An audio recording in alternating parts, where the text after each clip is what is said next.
Nah, dalam kesempatan ini saya ingin berbagi kepada kita semua tentunya sebuah pelajaran yang saya beri judul Maju Mundur. Nah, mengapa saya memberi judul Maju Mundur? Tentu kayaknya judulnya membingungkan, maju kok mundur. Nah, sebelum saya membagikan poin ini, saya sangat terkejut ketika tadi pagi tanpa sengaja saya melihat sebuah berita yang dimuat oleh detik.com. Dan ketika saya membacanya cukup membuat kita prihatin, tetapi saya mempercayai bahwa ini akan membuat kita lebih jaga-jaga, lebih berancang-ancang di dalam menjalani hari-hari kita. Nah, judul beritanya adalah kapan pandemi COVID-19 di Indonesia ini berakhir. Nah, ini yang mengadakan surveinya itu Bloomberg gitu ya.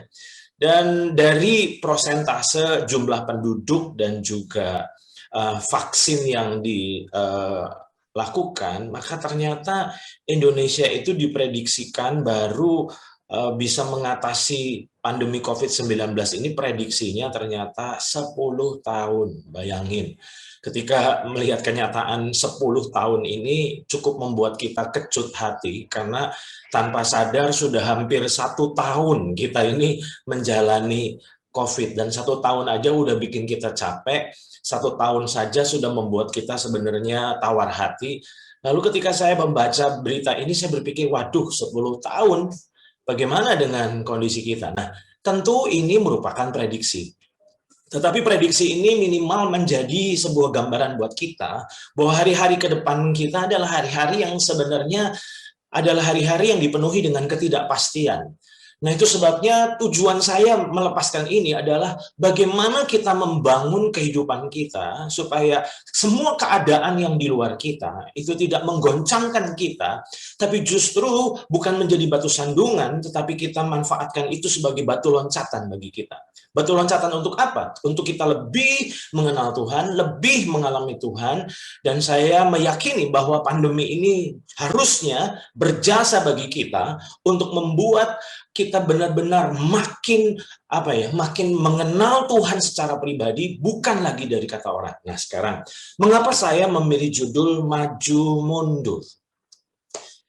Semua orang, saya meyakini bahwa setiap kita yang mengikuti ibadah Zoom ini juga termasuk dalam kategori ini. Semua orang pasti merindukan dan mengupayakan kemajuan dalam hidupnya.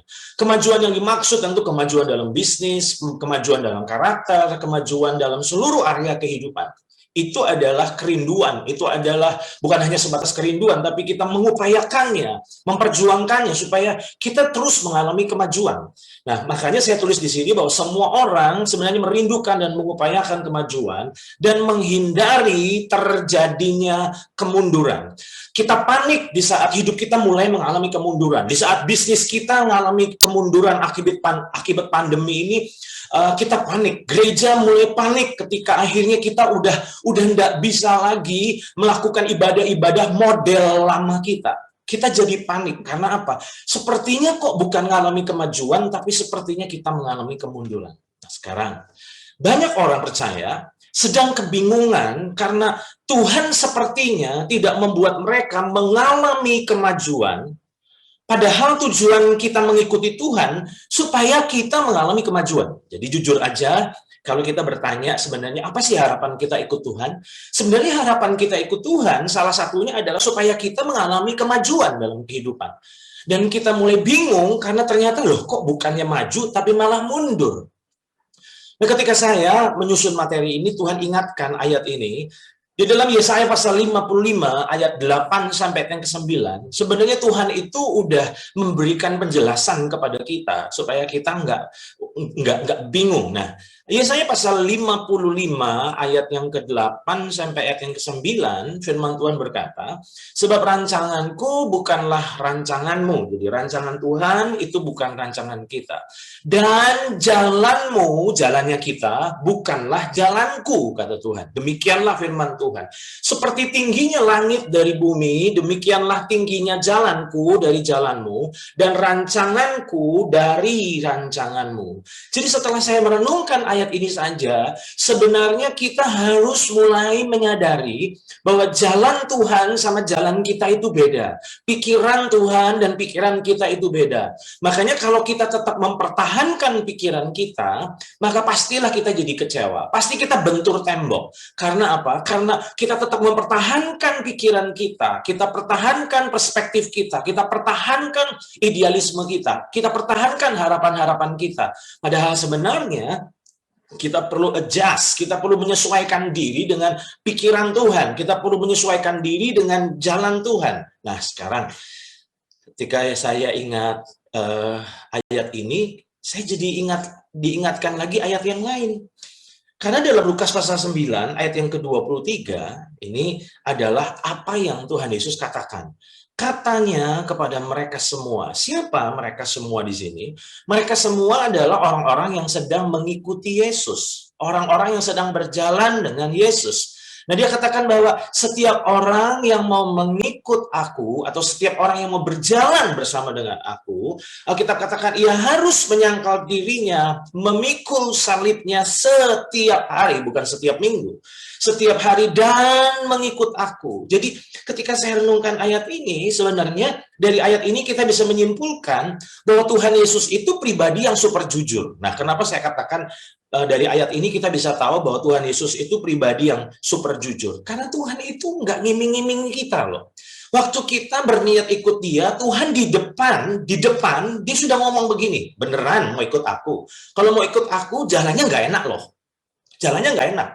Karena itu sebabnya dia katakan setiap orang yang mau mengikut aku, ia harus menyangkal dirinya. Berarti perjalanan kita dengan Tuhan, perjalanan yang nggak mulus, perjalanan yang nggak seperti di jalan tol yang mulus, tanpa hambatan, tanpa rintangan, tanpa kemacetan. Itu pikiran dari banyak orang. Dan Tuhan Yesus pribadi yang super jujur, dia bilang gini, kalau kamu mau ikut aku, kamu harus sangkal dirimu, kamu harus memikul salibmu setiap hari, baru bisa ikut aku.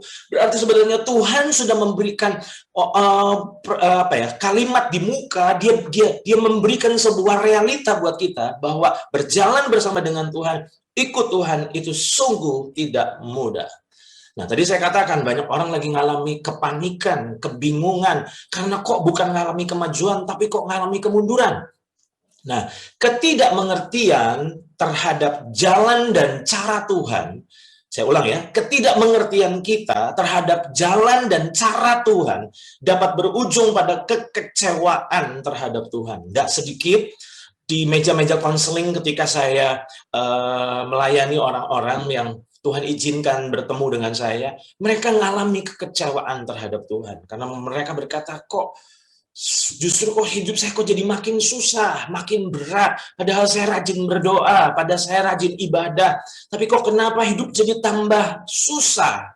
Nah, tadi saya katakan, ketidakmengertian kita terhadap jalan dan cara Tuhan dapat berujung pada kekecewaan terhadap Tuhan. Nah, sekarang, di dalam Keluaran 13, ayat 17-18, ternyata kita bisa belajar dari apa yang Tuhan lakukan kepada bangsa Israel. Jadi ketika bangsa Israel dibebaskan, dikeluarkan dari tanah Mesir, di mana mereka diperbudak, lalu Tuhan menyiapkan sebuah tanah perjanjian yang luar biasa.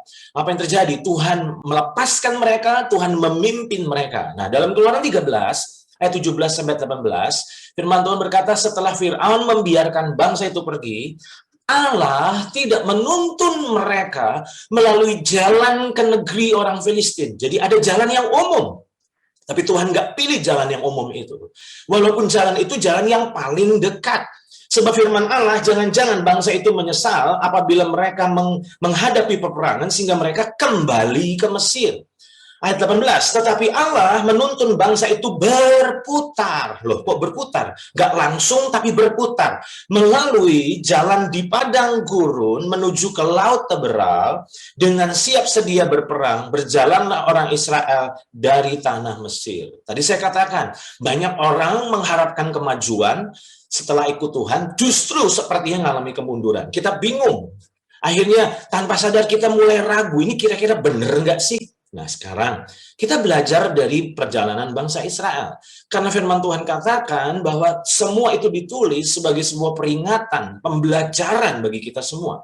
Karena apa yang mereka alami sebenarnya kita alami. Jadi Tuhan ingin supaya kita bukan cuma sekedar baca, tapi kita belajar dari perjalanan mereka. Nah, sekarang lihat ini.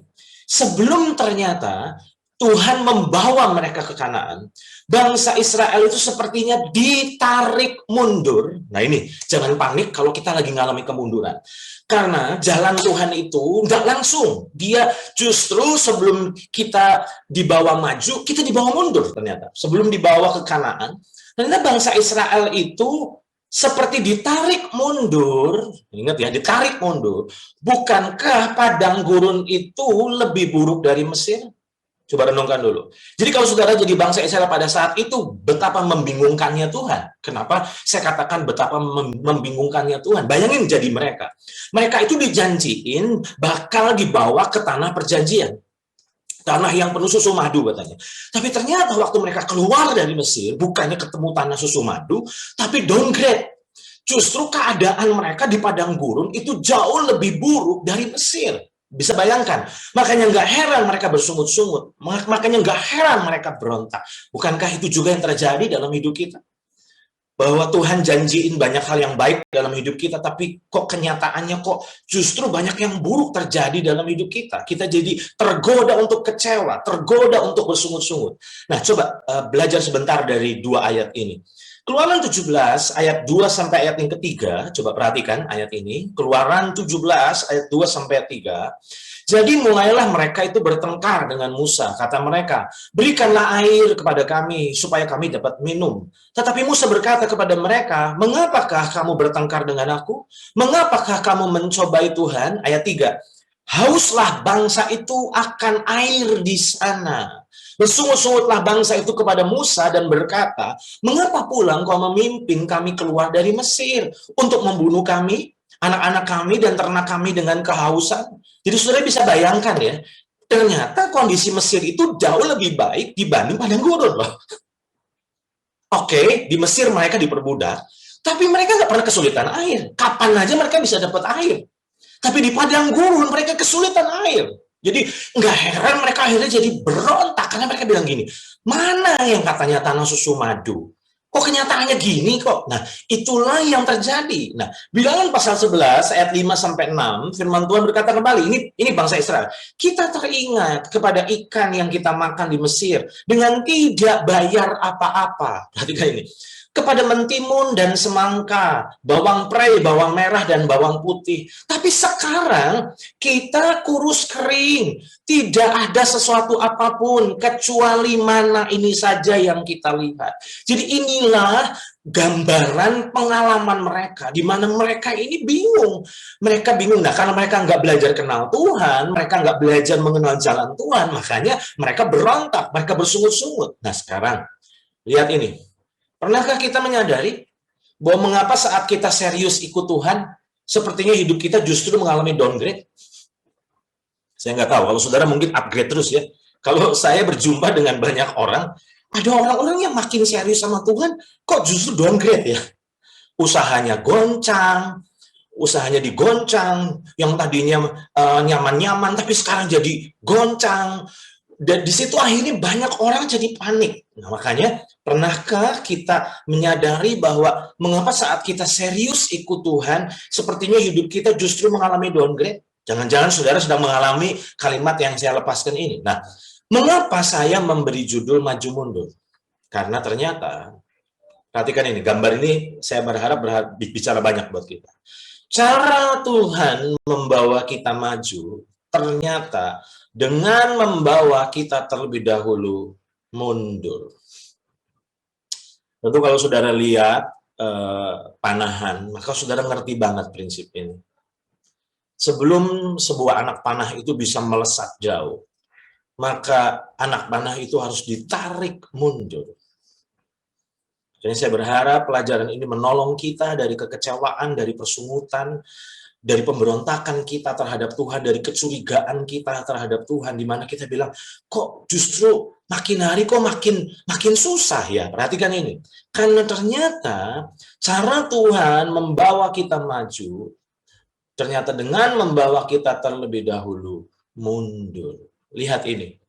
Semakin anak panah itu ditarik mundur, coba perhatikan ya, semakin anak panah itu ditarik mundur, maka semakin jauh anak panah itu akan melesat jauh. Tentu kita belajar itu bukan?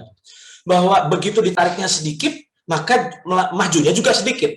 Tapi begitu anak panah itu ditarik mundur yang terjauh, maka disitulah begitu dilepaskan, maka disitulah anak panah itu akan melesat sangat jauh. Makanya kalau hari-hari ini kita sedang sepertinya dibawa mundur, memang Tuhan lagi mempersiapkan kita untuk kita melesat jauh di kemudian hari. Saudara belajar sesuatu hari ini? Saya berharap pelajaran ini menjadi sebuah penghiburan buat kita. Dan bukan cuma penghiburan, tapi memberikan pengharapan bahwa memang kita tidak sedang salah jalan.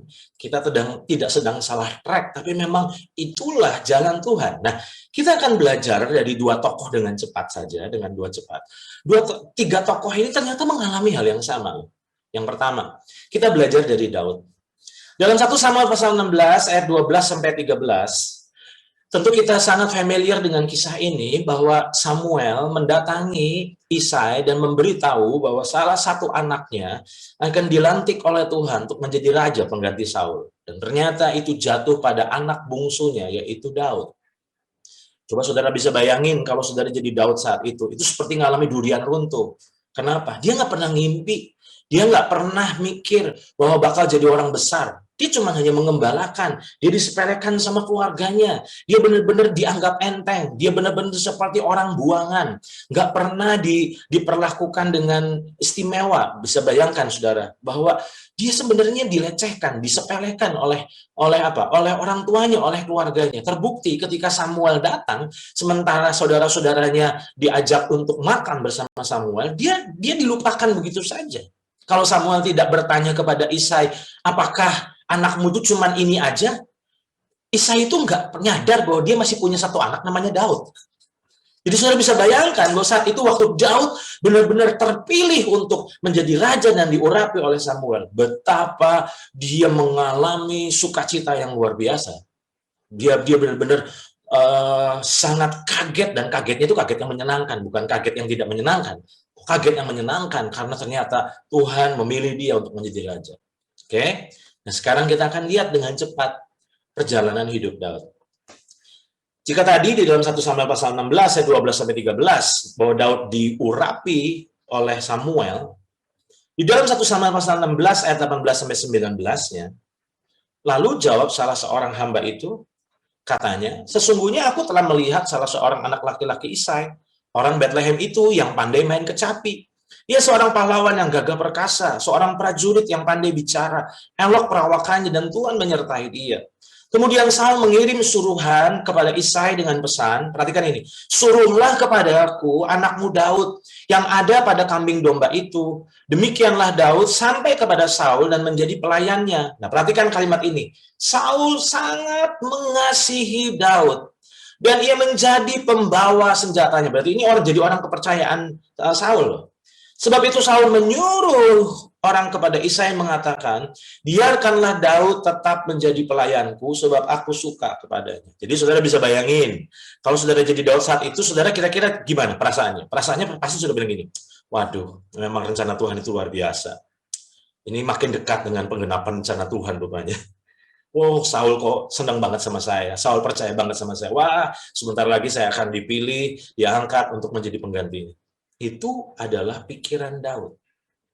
Tapi ingat, cara Tuhan membawa kita maju, ternyata dengan membawa kita mundur. Kalau kita pelajari dari biografi dari Daud, bukannya makin dipercaya sama Saul, bukannya makin disayang sama Saul, tapi justru akhirnya Saul iri, dan akhirnya berupaya untuk membunuhnya. Dan bukannya menjadi raja, justru Daud menjadi buronan nomor 1 di Israel. Apa yang kita pelajari? Kalau saudara jadi Daud, kira-kira, bayangin. Saudara bingung bukan dengan Tuhan? Katanya bakal diurapi jadi raja pengganti Saul. Tapi sekarang kok bukannya jadi raja, tapi malah jadi buronan, yang buronan nomor 1 di Israel. Dan tentu kita belajar bahwa Saul itu kejar Daud terus untuk membunuhnya. Dan Daud punya kesempatan 2 kali untuk bunuh Saul, tapi dia tidak melakukannya. Tapi Saul terus saja nggak tobat-tobat, dikejar terus. Nah, ingat, sebelum Tuhan bisa membawa Daud maju, melesat jauh, dia harus terlebih dahulu membawa Daud mundur. Perhatikan ini. Perhatikan ini, saya berharap kita belajar banget dari 1 Samuel 21 ayat 10 sampai 13. Bukannya tinggal di istana, tapi justru akhirnya jadi buronan. Tidak ada tempat aman buat Daud saat itu.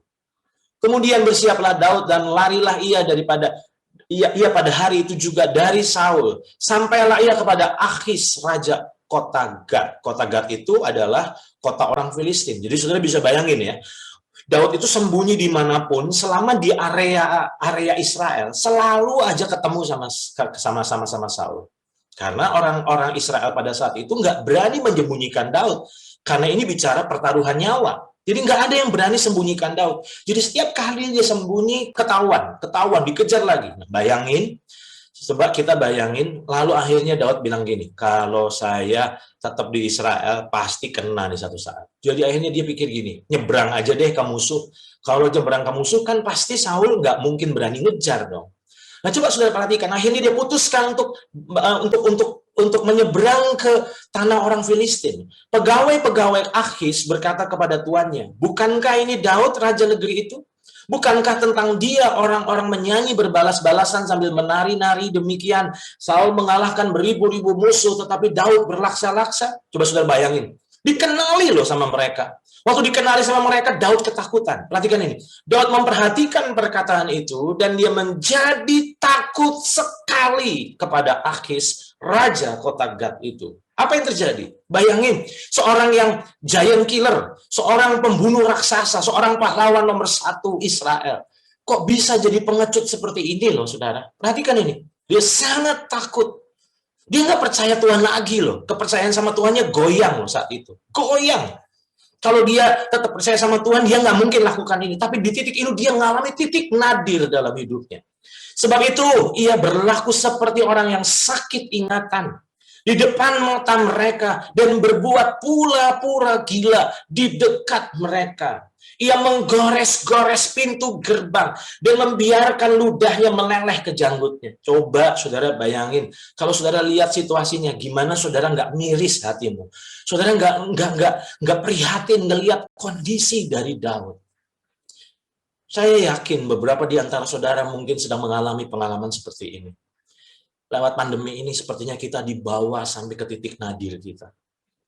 Bukannya maju, tapi makin mundur, makin mundur, makin mundur. Kita jadi bertanya, Tuhan itu di mana? Tuhan itu di mana? Padahal saya mau bilang sama saudara, Tuhan nggak ada di mana-mana, dia ada di dalam hidup. Dia nggak pergi kemana-mana, dia selalu ada bersama kita sebenarnya. Cuma masalahnya kita nggak ngerti cara Tuhan, kita nggak ngerti jalan Tuhan, makanya kita jadi kecewa, kita mempertanyakan Tuhan.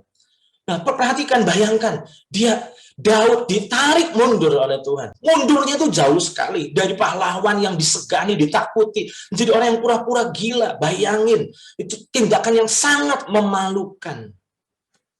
Sampai kapan? Puncaknya sampai di titik ini, pengalaman Siklak. Kalau kita belajar selusuri 1 Samuel, pasal-pasal akhir, dia akhirnya ada di Siklak. Pengalaman Siklak menurut saya adalah titik batas Tuhan menarik anak panah. Kehidupan Daud mundur sebelum dilepas. Di titik itu, waktu Daud maju berperang, ternyata orang Amalek datang dan seluruh perkemahan dibakar habis, semuanya dirampok, dan anak istrinya benar-benar diculik. Jadi bayangin kalau saudara jadi Daud, pulang yang tadinya berangkat, masih cium istri sama anak, tapi begitu pulang, tempat perkemahan mereka, tempat tinggal mereka dibakar habis. Dicari, nggak ada satupun yang tersisa dan tertinggal. Jadi bayangkan saat itu, dan bukan hanya itu, di titik itu 450 orang kurang lebih ya, pengikut Daud itu berupaya hendak melempari Daud dengan batu. Bayangin orang yang selama ini setia, ternyata orang-orang itu ngangkat senjata sama Daud. Tentu kita bisa membayangkan situasi Daud saat itu. Dia sangat terpuruk. Tapi Alkitab katakan bahwa dia menguatkan iman kepercayaannya kepada Tuhan. Tapi di titik ini, ternyata titik batas Tuhan menarik Daud mundur. Karena sejak titik ini, justru Tuhan melepaskan dia, dan akhirnya dia mulai akhirnya jadi raja. Dan disitulah titik kemajuan hidupnya.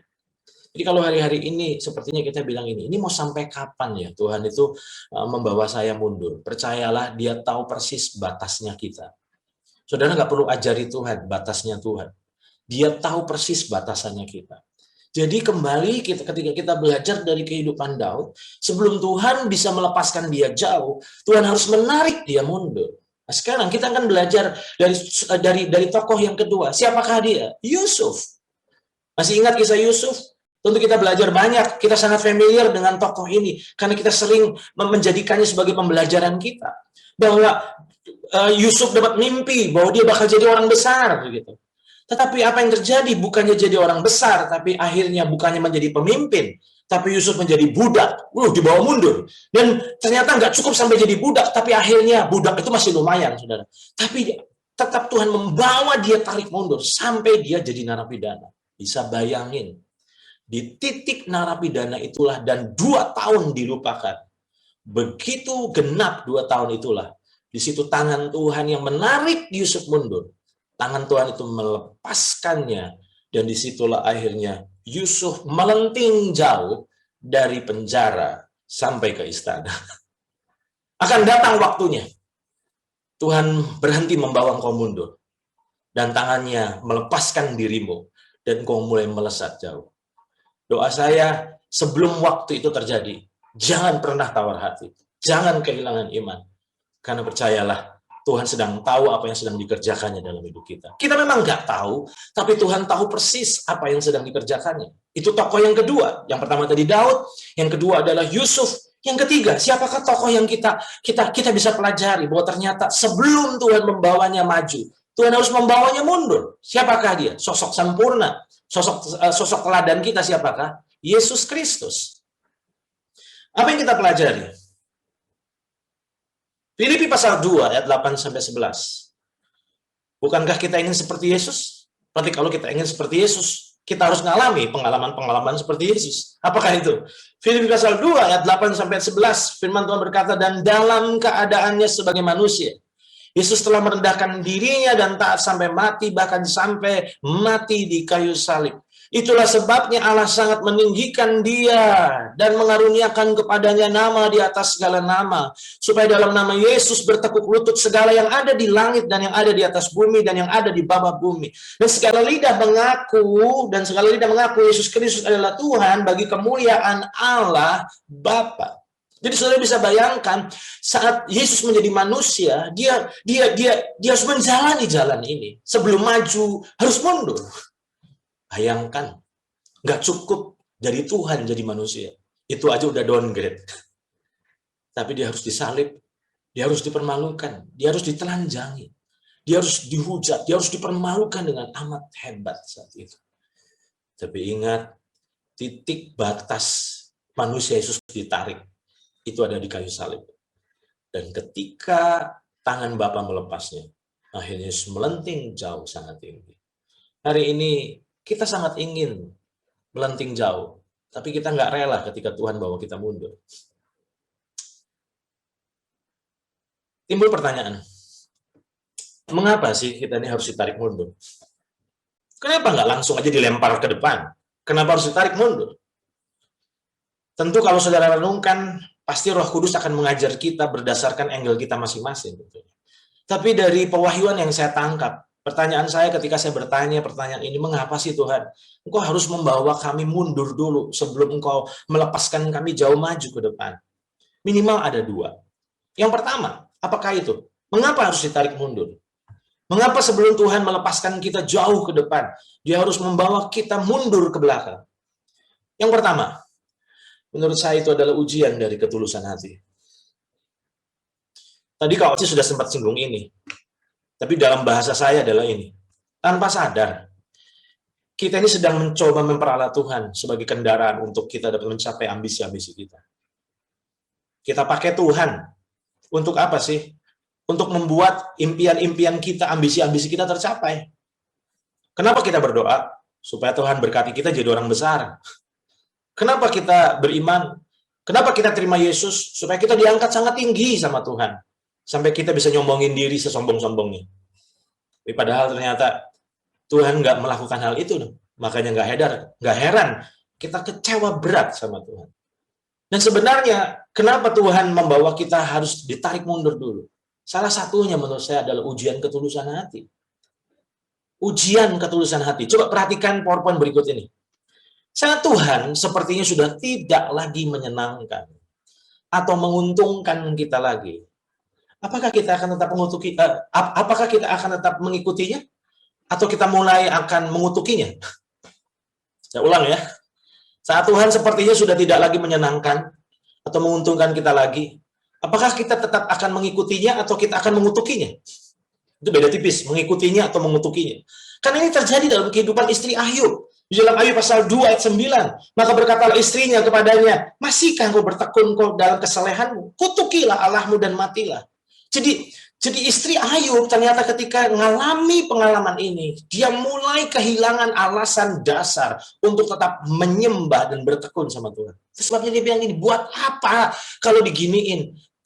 Ikut Tuhan, percaya Tuhan, tapi hidup diginiin buat apa? Kutuki aja, tinggalin aja Tuhan. Makanya saya katakan, saat Tuhan sepertinya sudah tidak lagi menyenangkan atau menguntungkan kita lagi. Apakah kita tetap akan mengikutinya? Atau jangan-jangan kita akan mulai mengutukinya? Pernah menyadari bahwa ada saatnya Tuhan sudah tidak lagi menyenangkan? Maksudnya apa? Kita udah doa banyak, tapi sepertinya nggak pernah dijawab. Kita udah ngeluangin waktu, sepertinya tapi tetap dicuekin Tuhan sepertinya. Kita udah coba melakukan kebenaran, bukannya kita mengalami diangkat Tuhan, tapi sepertinya kok kayak dibiarin. Makanya saya katakan, pasti setiap orang percaya akan mengalami titik ini. Karena sebenarnya di titik itulah Tuhan sedang menarik kita mundur. Tapi ingat, bukan untuk membuang kita ke belakang, tapi untuk membuang kita ke depan pada akhirnya. Saat Tuhan sepertinya sudah tidak lagi menyenangkan atau menguntungkan kita lagi, apakah kita tetap akan mengikuti ini? Hari-hari ini, ketika pandemi ini menggoncang kita, pertanyaannya, apakah kita masih sungguh-sungguh menyukai doa? Atau jangan-jangan doa kita udah mulai hambar. Kita udah lagi nggak seantusias dulu. Tapi waktu Tuhan nyenengin kita antusias banget sama Tuhan. Waktu Tuhan manjain kita, wah kita semangat banget ikut Tuhan. Kita semangat banget melayani Tuhan. Tapi waktu sepertinya Tuhan udah lagi nggak menyenangkan dan nggak menguntungkan kita. Maka kita udah kehilangan pijakan untuk tetap berjalan dan mengikuti Dia. Hari ini kenapa Tuhan harus membawa kita mundur sebelum Dia bisa melepaskan kita jauh ke depan? Adalah ujian ketulusan hati. Apakah benar-benar kita ikut Tuhan itu bukan karena butuh, tapi karena memang kita mencintai Tuhan? Karena Dia terlebih dahulu telah mencintai kita. Itu yang pertama. Yang kedua, apa yang kita pelajari? Yang pertama tadi ternyata mengapa harus ditarik mundur? Yang pertama adalah ujian ketulusan hati. Yang kedua yang saya temukan adalah kenapa harus ditarik mundur dulu sebelum dilepas maju? Karena rencana Tuhan itu terlalu besar dan terlalu mulia. Dan itu pasti akan memicu kesombongan kita. Kalau Tuhan langsung lempar kita ke depan, waduh, kita mau jadi apa? Kepala kita jadi tambah besar.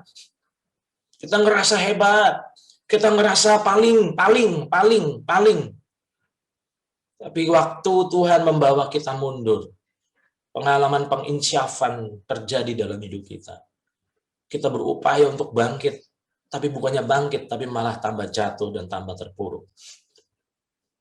Hari ini saya mau katakan pada saudara, rencana Tuhan itu terlalu besar, terlalu mulia, dan pasti akan memicu kesombongan kita. Tahukah saudara, bahwa kalau Tuhan mau bocorin apa sebenarnya yang Dia siapkan di depan kita, pasti kita nggak akan percaya. Kenapa saya katakan? Kalau Tuhan bocorin apa sebenarnya yang telah Dia siapkan dan Dia telah rencanakan dalam kehidupan kita di kemudian hari, pasti kita nggak percaya. Karena apa? Terlalu besar, terlalu mulia. Tapi Tuhan tahu, kalau kesombongan kita nggak dikikis, kesombongan kita nggak diberesin, maka semua yang mulia dan besar itu justru akan menghancurkan kita. Hari ini bukankah ketika Tuhan membawa kita mundur, usaha kita mundur, bisnis kita mundur, pelayanan kita mundur, disitulah sebenarnya Tuhan sedang menggoncangkan dan membiarkan semua yang tergoncang itu dilepaskan dari hidup kita, sehingga yang tertinggal hanyalah yang tidak tergoncangkan, yaitu Tuhan. Saat saya merenungkan poin kedua ini, yaitu rencana Tuhan terlalu besar dan terlalu mulia, karena itu pasti akan memicu kesombongan kita. Maka saya mencatat di sini bahwa kesombongan sebenarnya membutakan mata kita untuk melihat dan menyadari peran dan andil Tuhan dalam semua kemampuan kita. Saya ulang, kesombongan sebenarnya membutakan mata kita untuk melihat dan menyadari peran Tuhan, andil Tuhan dalam kesuksesan kita, dalam kemampuan kita. Ya, kita punya kemampuan yang lebih baik dari yang lain, tapi itu semua karena kasih karunia sebenarnya. Bukan karena kita hebat, tapi karena Tuhan yang hebat. Hari ini kalau Tuhan sedang membawamu mundur, itu hanya menyadarkanmu bahwa itulah keadaanmu tanpa Tuhan. Sehingga ketika Tuhan melepaskanmu, maka engkau jadi sadar, itulah kondisimu bersama dengan Tuhan. Saya ulang, mengapa Tuhan harus membawa mundur? Untuk menyadarkan kita, itulah kondisi kita, keadaan kita tanpa Tuhan. Tapi saat Dia melepaskan kita dan membawa kita maju, disitulah Tuhan sedang menyadarkan kita, itulah keadaan kita jika kita bersama dengan Tuhan. Hari ini mungkin pengajaran saya nggak seperti biasanya. Kalau yang biasa-biasanya, mungkin katanya teguran-teguran. Kak Waci selalu bilang setajam silet. Tapi hari ini saya datang bukan dengan bawa silet, tapi saya datang dengan penghiburan, dengan obat merah. Untuk minimal mengobati luka saudara. Kekecewaan kita, godaan kita untuk berontak sama Tuhan. Nah, sekarang saya akan masuk ke bagian akhir. Apakah itu? Di dalam Ulangan pasal 8 ayat 17-18, firman Tuhan berkata, maka janganlah kau katakan dalam hatimu, kekuasaanku dan kekuatan tanganku lah yang membuat aku memperoleh kekayaan ini. Yang dalam bahasa saya, yang membuat aku sesukses ini. Tapi haruslah engkau ingat kepada Tuhan Allahmu, sebab Dialah yang memberikan kepadamu kekuatan untuk memperoleh kekayaan, dengan maksud meneguhkan perjanjian yang diikrarkannya dengan sumpah kepada nenek moyangmu seperti sekarang ini. Tuhan ngingetin kita bahwa kalau nanti Dia lepaskan kita, kita enggak lupa seperti kacang lupa sama kulitnya. Kita sadar betul. Makanya nanti ketika orang puji kita, justru kita akan semakin puji Tuhan. Karena kita sadar, ini bukan kita, tapi karena Tuhan. Nah, saya akan masuk ke bagian akhir. Bagian akhir penutupnya adalah ini. Jangan panik, jangan bersungut-sungut, atau bahkan mempertanyakan Tuhan. Tetaplah putuskan untuk tetap mempercayai Tuhan. Karena Dia sedang mempersiapkan kita untuk melesat jauh. Saya ulang, kalau hari-hari ini saudara berkata, kok makin mundur ya, kok makin mundur. Jangan panik, jangan panik. Jangan bersungut-sungut. Atau bahkan mempertanyakan Tuhan. Mana Tuhan? Mana baiknya Tuhan? Mana kesetiaan Tuhan? Sepertinya kok Tuhan nggak jaga saya. Sepertinya Dia kok kebobolan. Sepertinya kok sepertinya sudah tidak dilindungi. Saya mau bilang bukan karena Tuhan itu nggak pernah kebobolan menjaga kita. Dia terus menjaga kita. Tapi ingat, Dia sedang mempersiapkan kita. Nah, tetapi sebuah catatan saya adalah ini.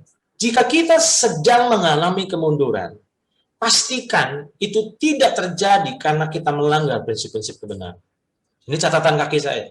Jadi, nggak semua yang mundur itu karena Tuhan lagi bawa mundur. Tapi karena memang itu konsekuensi daripada pelanggaran kita terhadap prinsip-prinsip kebenaran. Kalau saudara korupsi, kalau saudara nipu orang, terus mengalami kemunduran, menurut saya, itu bukan lagi dibawa mundur, tapi itu adalah itu solusinya pertobatan. Saya ulang ya. Jika kita sedang mengalami kemunduran dalam kehidupan, pastiin dulu. Itu tidak terjadi karena kita telah melanggar prinsip-prinsip kebenaran di masa lalu. Tapi kan saudara berkata gini, iya saya sudah lakukan kebenaran, saya sudah coba, semua udah saya taati, tapi mana? Nah kalau itu terjadi, saya mau katakan, pelajaran ini buat saudara. Tapi kalau saudara ternyata mengalami kemunduran oleh karena konsekuensi dari pelanggaran saudara terhadap prinsip-prinsip kebenaran, itu adalah bentuk didikan Tuhan untuk menyadarkan kita bahwa kita harus mulai belajar untuk menjalani kehidupan dan menerapkan prinsip-prinsip kebenaran. Nah sekarang, nasihat saya adalah ini. Sikap kita, perhatikan ini poin penting sekali. Saat Tuhan menarik mundur, akan menjadi penentu apakah kita jatuh atau jauh. Saudara, nangkap tujuan saya melepaskan statement ini? Sikap kita, saya ulang ya, sikap kita, saudara dan saya, sikap itu bicara pilihan, keputusan kita. Sikap kita saat Tuhan menarik kita mundur akan menjadi penentu apakah kita akan jatuh atau kita akan jauh. Nah, tentu kita belajar dari bangsa Israel. Waktu Tuhan bawa mereka menarik mundur, yaitu dengan membawa mereka ke padang gurun, mereka berontak, mereka bersungut-sungut. Di situ lahirnya bukannya malah jauh, malah jatuh. Mereka mati di padang gurun. Hari ini, kalau saudara selama ini bersungut-sungut, kita perlu minta ampun sama Tuhan. Kita perlu minta maaf sama Roh Kudus. Bahwa ternyata selama ini kita berontak. Dan doa saya, lewat pelajaran ini kita diselamatkan. Untuk kita tidak jatuh.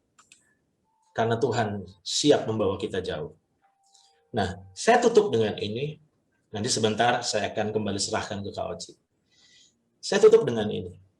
Pandemi COVID-19, menurut saya adalah saat Tuhan menarik gerejanya mundur. Saya nggak tahu, saudara nangkep statement saya ini? Pandemi COVID-19 adalah saat Tuhan menarik gerejanya mundur. Kita udah nggak lagi bisa kebaktian model dulu. Masih ingat model dulu? Kalau pas lagi puji-pujian, ramainya minta ampun. Kau saudaraku, kau sadariku, bergandengan tangan. Sekarang kita udah nggak bisa gituan lagi. Paling cuma kisbay-kisbayan menurut saya. Kita udah nggak bisa lagi mengandalkan panggung. Tapi ternyata menurut saya, kita mesti peka. Kenapa pandemi COVID-19 ini diizinin? Supaya gereja sadar. Tuhan sedang membawa kita mundur untuk kita mulai mengkoreksi pemahaman kita di dalam menjalani kekristenan.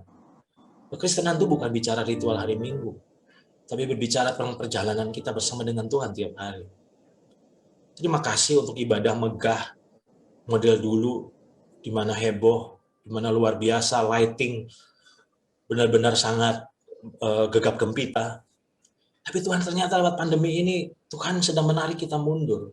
Sehingga apa? Sehingga kita akhirnya mulai meninggalkan yang aksesoris dan mulai menghidupi yang esensi. Hari-hari ini mungkin kita udah nggak bisa lagi beribadah model dulu. Dan kalau dilihat dari prediksi ke depan, kita nggak bisa berharap banyak ke depan ternyata. Tapi saya yakin, gereja sedang ditarik mundur. Supaya kita mulai menghidupi yang benar-benar esensi. Apa yang kita perlu hidupi? Bukan kebaktian, tapi pemuridan. Kita mulai memuridkan orang-orang. Bukan lagi menurut saya, bukan lagi kita menyuguhkan tontonan di hari Minggu yang sangat menghibur jemaat. Tapi mulai menyadarkan jemaat untuk mereka punya tanggung jawab. Tuhan punya panggilan kita. Untuk kita mulai memuridkan bangsa-bangsa. Doa saya, UCC, kalau toh kita sedang dibawa mundur sama Tuhan, percayalah, karena Tuhan sedang membawa kita di kemudian hari untuk melesat jauh.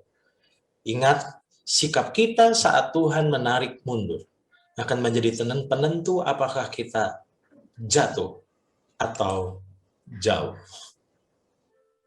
Tuhan memberkati UCC dan miliki kerelaan hati untuk terus menjalani hari-hari dengan Tuhan. Tuhan berkati kita semua.